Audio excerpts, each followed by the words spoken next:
Sunday, I'm driving back from the beach, and I get a phone call from Josh Tirangal, the executive producer of Vice News Tonight, and he says, that he's sitting on some of the best documentary footage in the world right now, like the only footage out there inside the Charlottesville protests. The email was, hey, we have a story that we're working on which has to be fast-tracked. Who's available to work Sunday? We have the story, 3 to 5 minutes. We want to try and air it Monday night. Who's available? And I responded, I'm in. Vice News Tonight's Charlottesville, Race and Terror began as an idea for a 5-minute piece that producer and reporter Ellie Reeve pitched a few days before the Unite the Right rally was scheduled to take place on a mid-August weekend in 2017.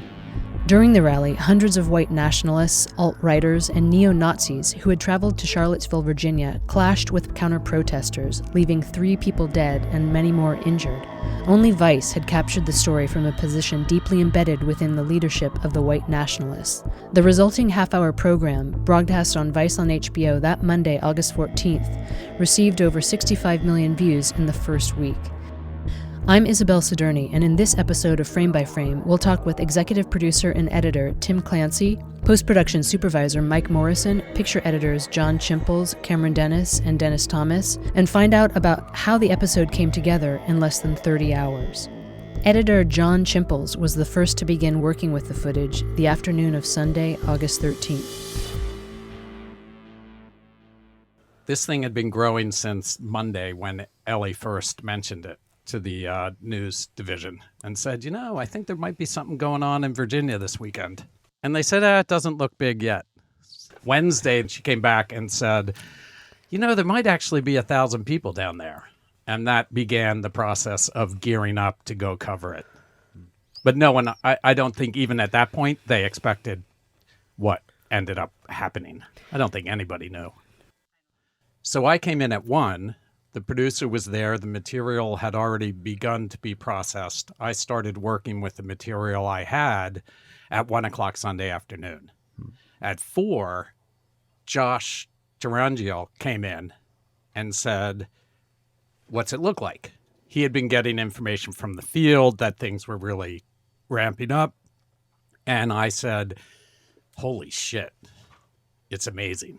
What had you seen or heard at that point that elicited that reaction? The Tiki March, the Torch March was amazing. I mean, you knew right away that we were going to start with that and with the who. I mean, I think the first time I saw that footage, I said to myself, okay, that's the beginning of this piece. And Josh Tirangal came back in at 10 o'clock that night and said that HBO's given us the entire half hour. I said, so I'm here all night. And he said, yes. And I ended up cutting till 9 o'clock in the morning when I handed off to the other editors. Yeah. So I was there from 1 o'clock at Sunday afternoon. And I was the only cutter until Monday morning. I mean, Josh was there. Josh Davis, the producer, was in and out, but he had been up for 48 hours. He was just a wreck. And it was the first time we had turned around something that quickly into a 30-minute show. I mean, we'd done a couple previously, but they'd been a day or two at the least. So this was a very big ask. That's post-production supervisor Mike Morrison, who oversaw the post-production workflow, making sure all was aligned between the various departments to meet a 5 p.m. deadline Monday night. Because the nature of the shoot, it was truly run and gun and not, it was impossible to carefully plan. They're running, jumping into vans, going here, going there. Right. So the footage, organizing that footage in a way that was made my editing effective was a big challenge. And the crew was already in place to absorb that material and prepare it for even just a 5-minute edit. They're also organising material, but they're working with the producers. We have to run everything for a transcription service to make sure they can start scripting. There's loads of different processes in place. I mean, I think at one point we actually even got our London bureau to help out doing some graphics. We asked our LA bureau, we were just asking the various offices to try and offload some work. So I just called because I look after the teams across all the offices. And I was like, guys, we just need you all to start helping out here. I was organising till about 1, maybe midnight or 1, and then I started cutting because I was like, I have to start cutting this footage, you know. Do you remember how many hours there was total to? I mean, it was 2 crews, 2 sound guys. I guessed at 40 hours between the 2 cameras over the 3 days. About 2 o'clock, I started actually editing and got through probably a decently fine rough cut of the first 6 or 7 minutes. I mean, eventually I handed off a 40-minute rough cut, but the first 6 or 7 minutes were a really fine rough cut that ended up sort of living through the rest of the editorial process. When producer Josh Tarangiel got the green light from HBO to expand what was initially a 5-minute piece into a half-hour special, he called editor and executive producer at large Tim Clancy, who specialized in longer format documentary pieces for Vice on HBO.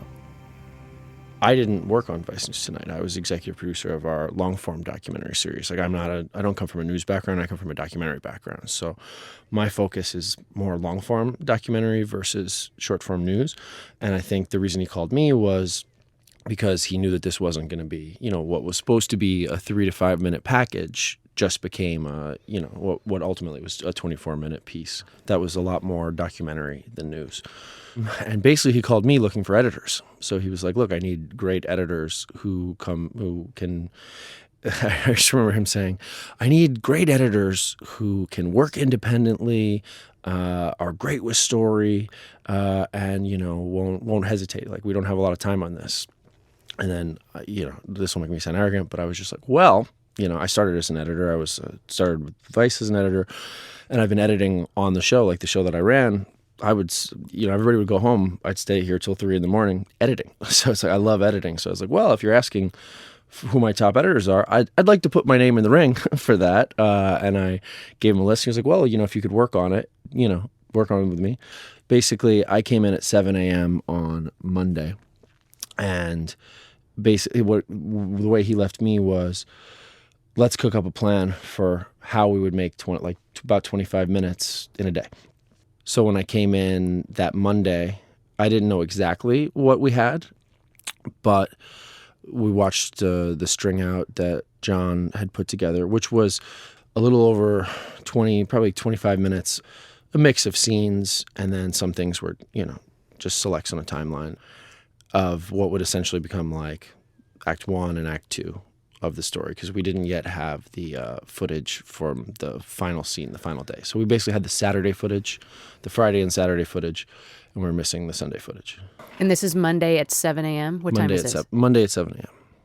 What impression are you getting from what you're seeing? I thought the footage was amazing. And production nailed it on this, where the access was incredible, the crew was incredible, and the footage is, especially when you have 2 days to edit a thing, or under 36 hours. And then my whole editing philosophy and storytelling philosophy was, I'm a huge believer in 3-act structure, Act 1, Act 2, Act 3, separated by plot points. And in documentaries, to me, I'm like, well, ideas are our plot points. So it's like, we need to hook people early, and then lay out an idea that will then cause our second act, and then the third act has to flip it on its head and make people really think. And to me, that's the challenge in doing a long form piece, where you're like, okay, how do we tell this story? Because sometimes the stories are really difficult to tell because they're heady, it's archival, it's whatever. But on this one, it's a linear journey. So it's like, we're following the events as they happen. So all I see is the numbers in the matrix when I'm watching that string out with Josh.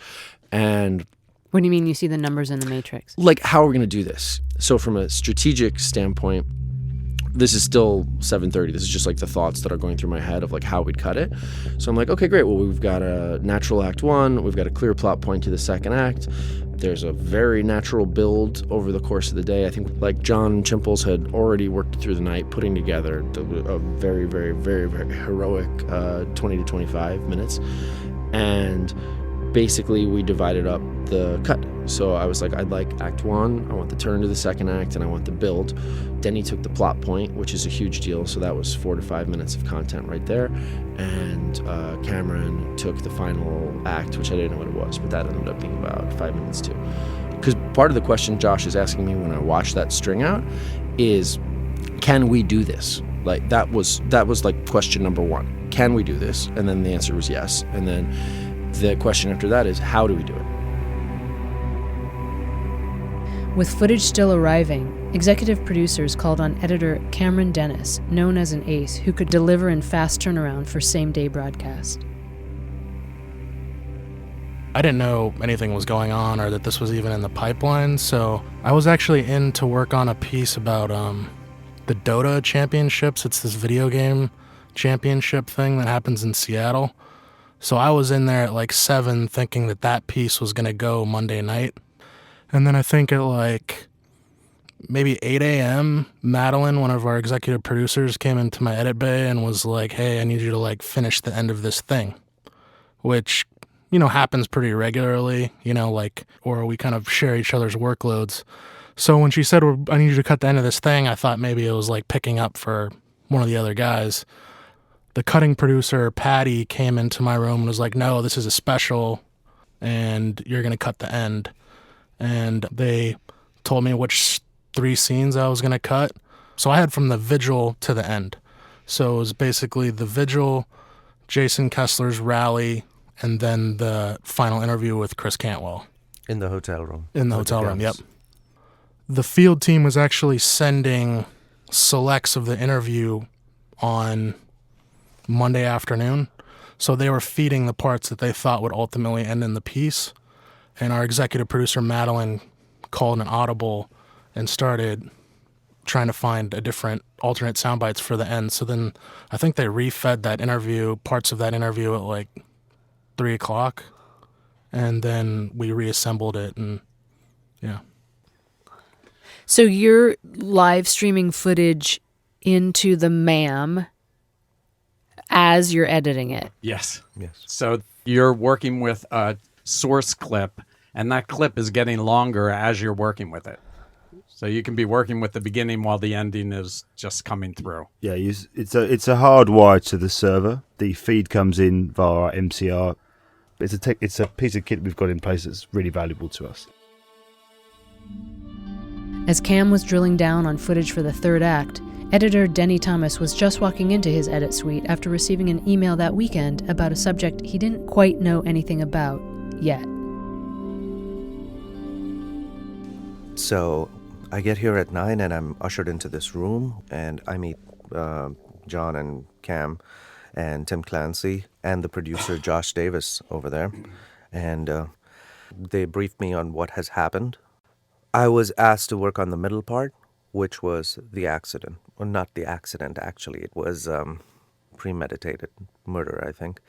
And so that demonstration part was the only part that I was going to work on. It was very much cutting that middle part in isolation because I don't really know what came before, what's coming after.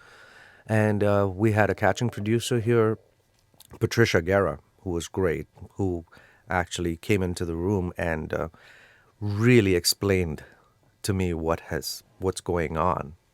How are you tracking how these scenes are fitting together to tell an overarching story? Are you guys communicating between one another? To be honest, that whole day, no. I did not have communications with Cameron in his room or Tim in his room. And the first time I saw all of it was when it was playing live in the control room. Yeah.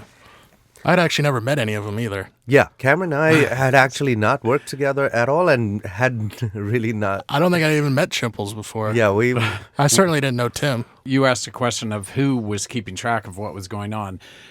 Josh was, Madeline was, and Patricia Guerra. Patricia Guerra was. I think they were getting information from the field, from Tracy Jarrett, and Shauna was probably involved by that time, Shauna Thomas.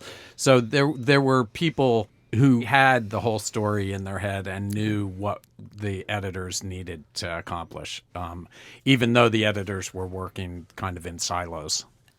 Certainly, initially, the idea, we decided early on that we would follow the chronology of the 3 days.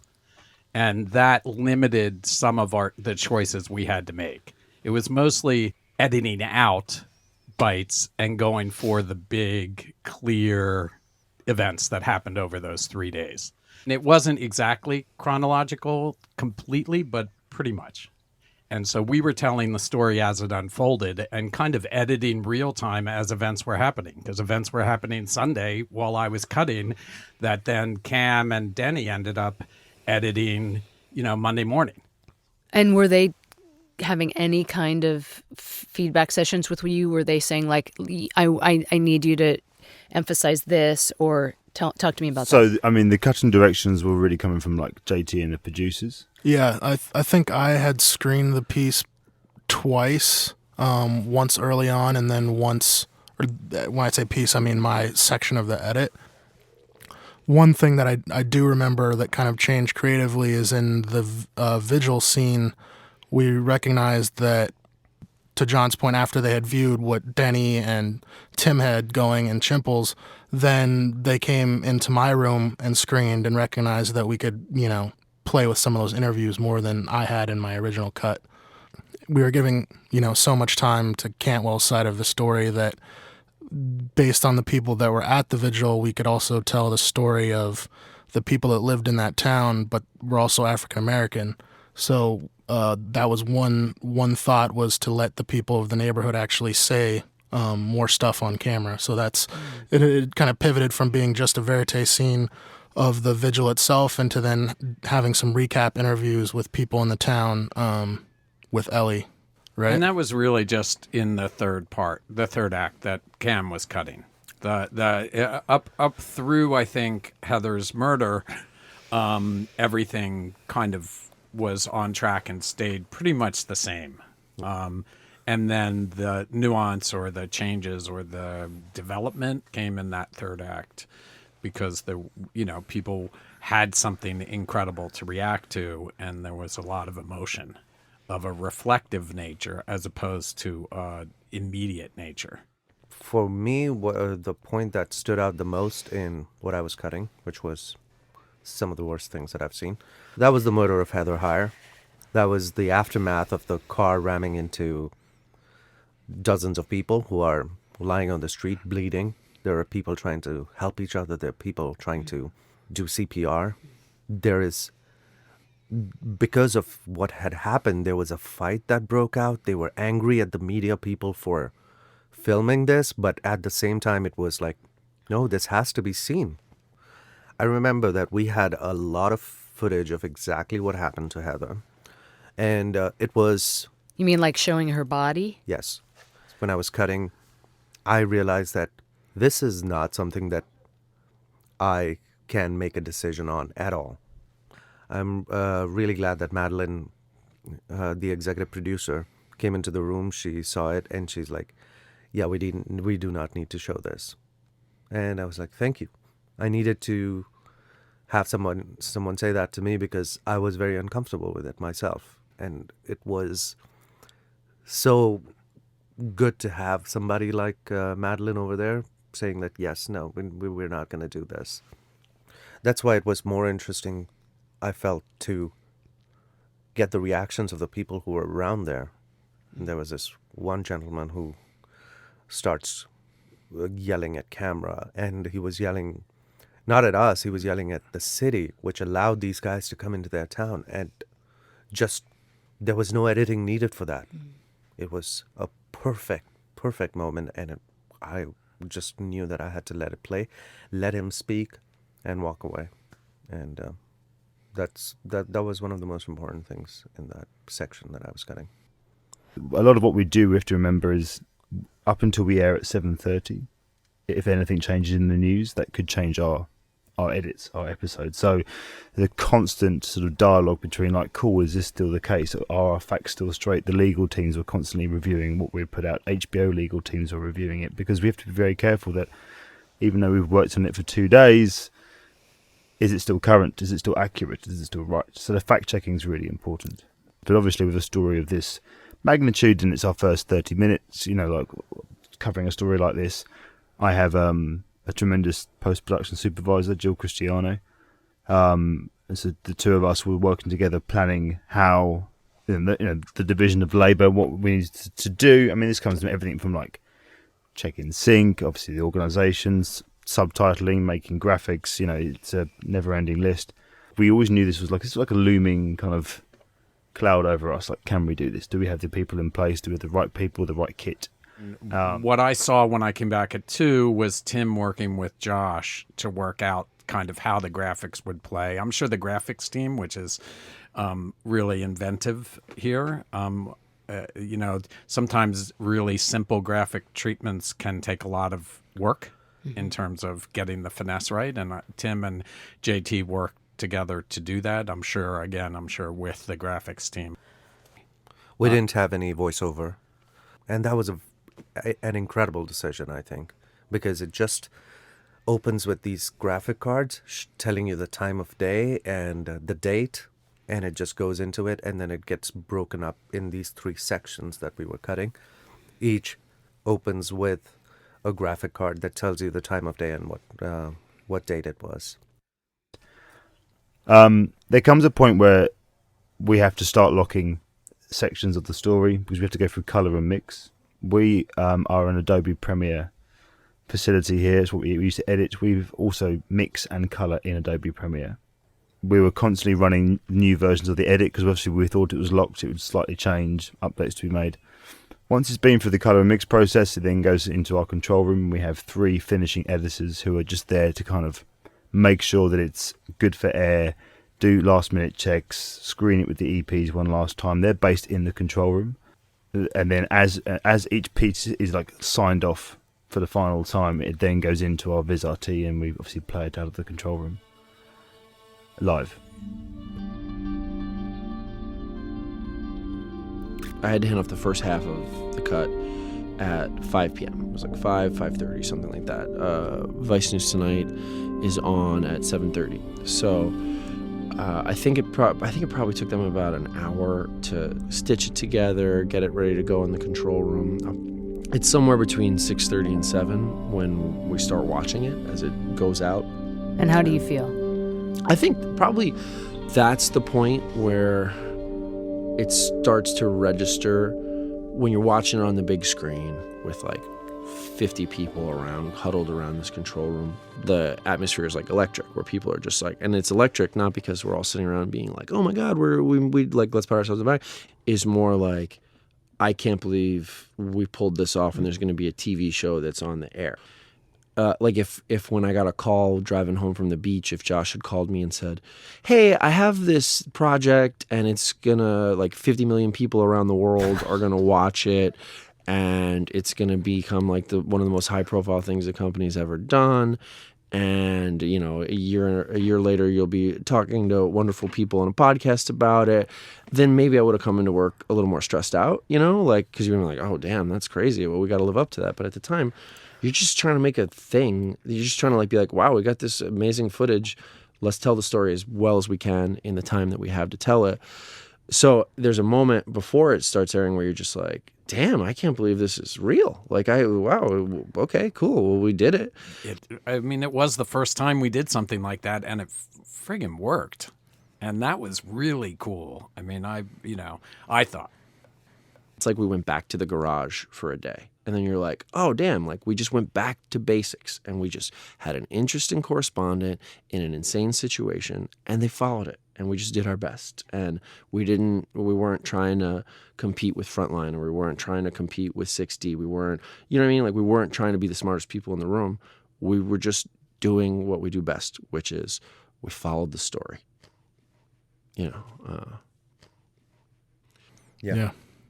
Producers and the shooters, I would give them so much of course, all the credit belongs to them that they were able to make this. And honestly, the camera guys, just on it. Fearless. Yeah, fearless. And that is literally the word I would think about, to jump into that van of these crazy people, crazy maniacs. Well, and when the two sides were clashing downtown after they got out of the van too. I mean, Zach was saying, yeah, Orlando's like, no, get in there, we got to get in there. That's when we realized the impact. That first night when it played on HBO, we were like, okay, it's done. But we got it out there. It was amazing that HBO realized that we are going to put this on YouTube and Facebook immediately. Well, when I saw it on CNN, I'm not sure when Yeah, that's that why it got was. heavy It for was me, like, too. holy shit. Probably the next morning, the literally next all day. the Could Could have news been like channels. noon on Monday, on Tuesday, maybe. Yeah. I'm not sure when it was, but that was like holy. Because our edit bays have glass. Well, at least mine has a glass wall that looks out into the production area with big monitors everywhere. And I started seeing the Tiki March on all the 24-hour cable networks, and I was like, holy shit! And went outside and just was like, wow. Yeah, we have TVs with that size with Quad split. CNN, MSNBC, Fox, and BBC. And there was this moment I remember that I was outside of my edit room and just watching like each one in the span of like 20, 25 minutes was playing a tiny clip from what we had cut. And it was our footage because Yeah. I knew it had sometimes you Vice work on News up stories that other people, it had Vice News, but it just the impact of seeing footage that I had been working with, Sunday night, it was like, this is our team. Everybody's, we were there. Ellie got the story. No one else had it like we had it. And that was, I was proud, of Vice at that point. It's a great place, but that was really intense. The first couple of days when I saw that it was touching 25 million and then 30 million, it was for me, it was the biggest thing that I've ever done. And to know that so many people are watching it was amazing. It was the beginning of kind of I would not say that it's the end for them. They have kind of crawled back into their holes a little bit, but it happened with Charlottesville. There was a lot of infighting. Certainly didn't help Cantwell's profile. Yeah, and there was a lot of infighting that happened among these alt-right leaders, Richard Spencer, Chris Cantwell, and Jason Kessler, because of Charlottesville. And Richard Spencer, who is one of the most famous white supremacists, neo-Nazis in the country, Ellie and Josh Davis did another story with him close to a year after Charlottesville that Cameron and I worked on. And you could see, first of all, he openly blames Vice for being there and showing all of that stuff, for how it has affected him and his movement. How has it affected him? Because now anywhere he goes, there's going to be so much resistance. He got deplatformed by internet companies where he was running his website. He got all these major online financial groups like PayPal refused to work with him. So it has really affected his organization, and not just his, but a lot of these white supremacists. And it has been admitted by him that it was because of the story that we made. Because it's like, oh, you guys showed... He believes that we showed one side of the story, but obviously anybody who would see it would disagree.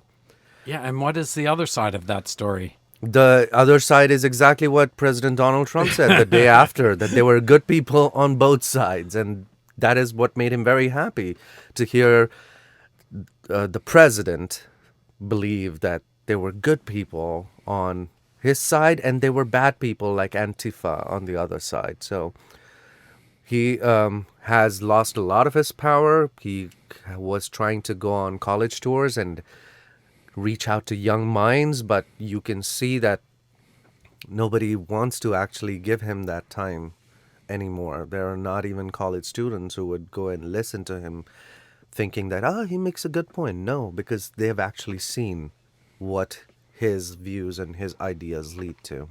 Yeah, and it's not a question of free speech. We gave him we gave him 20 minutes of free speech, and this is how people are reacting to it, so fine. Thank goodness. Shine a big light. Yeah. That's what...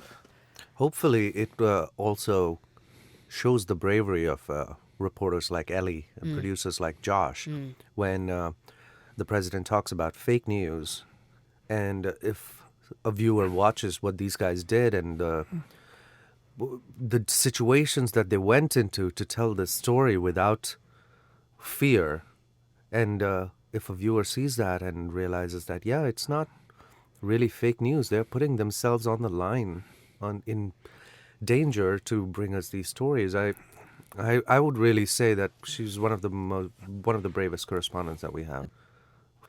The last time I spoke to Elle, she said she was working on a piece, kind of the counter side for telling a story about Antifa. Is that come to bear, or is that finished, or that's still in the works? That is the story that Cameron and I were working on a year later, but the problem was that not a lot of Antifa people wanted to be on camera.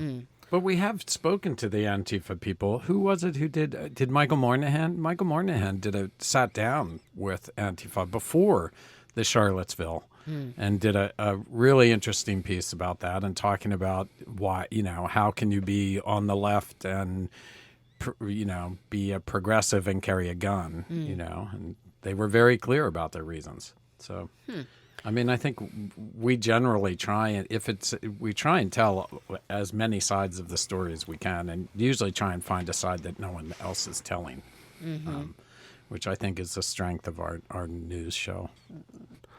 Even after the Charlottesville piece, if you've ever met our executive producer, Madeline, she won't let your head get too big, because she'll tell you, what have you done for me lately? In a good way. So, that was one of the cool things about, we did that piece Monday. I was back on another piece Tuesday. We've done, 10 specials since then.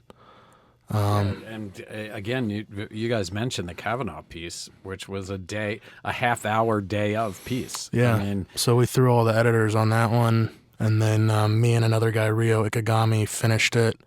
But that was in a lot of ways even a tighter turnaround than Charlottesville was, because 6 crews were sending footage over sat trucks and live view and over fiber, starting at 8 a.m. on that day, and we delivered it that night. So we've kept the ball rolling, and I think that's what's most exciting for me is, one day it's Charlottesville, or one day we catch a sat feed out of North Korea, or I'm working on a piece about paintball, or I think that's what's the most fun, is the diversity of what we're trying to do.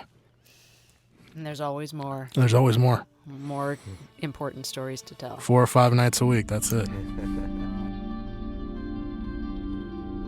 Frame by Frame is produced with the support of Post New York Alliance, because it's how you finish that counts. This episode was produced by myself, Isabel Sadurni, and Ben Baker. The recording engineer was Mitchell Racken of Vice Media, Brooklyn, New York. Stay tuned for upcoming episodes of Frame by Frame with the picture editors Kate Sanford and Tim Strito of The Marvelous Mrs. Maisel.